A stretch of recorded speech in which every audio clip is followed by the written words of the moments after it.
So, Michael, is the message you're hearing the Democrats are not going to take this sitting down? Power concedes nothing without action, is what Frederick Douglass said. And that's what Democrats are doing. They refuse to allow this to happen. The reality is that if Democrats lie down and let Republicans steal these seats in Texas, that is only the first step in many. They will do that in other states. And that is their way to try to hold the majority in the House, which is only centered on Donald Trump avoiding accountability for his litany of illegal acts during this presidency. And so Democrats have to fight here. They're doing the right thing.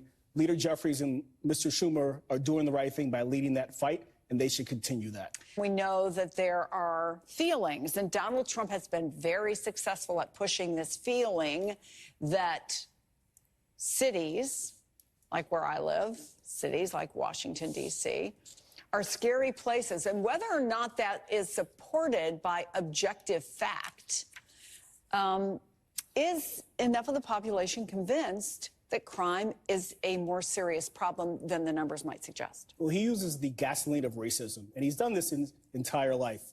52 years ago, the Justice Department sued his family management company for discriminating against black residents. You've got the racist birther lie he used against Barack Obama. You've got the racism he enacted versus the Central Park Five. And most taking recently, out a full-page ad. Indeed. And most recently, the immigrant situation where he busts immigrants to these black cities. And so the reality is that the numbers matter here. Crime in D.C. is at a 30-year low. If he wants to clean up crime, he can go to Stillwell, Oklahoma, a very small town whose crime rate is 122% above the national average, and its murder rate is twice the national average. But he won't do that. Is there a point of diminishing returns? There are headlines in a lot of cities, Houston, Chicago, New York, critics warning that this national battle is taking time, money, effort away from other things that the American people care more about. Kind of Charlie's point. No. Donald Trump for 7 months has led an assault on democracy, from the judiciary to the legislative branch, and now as it relates to redistricting and the question of the midterm elections. Democrats have to conduct business as business is being conducted. It is a fallacy to say, let's play nice with this guy that wants to kick us in the teeth. No, no, no. A fight is coming. We should take the fight to them instead of waiting for them to act.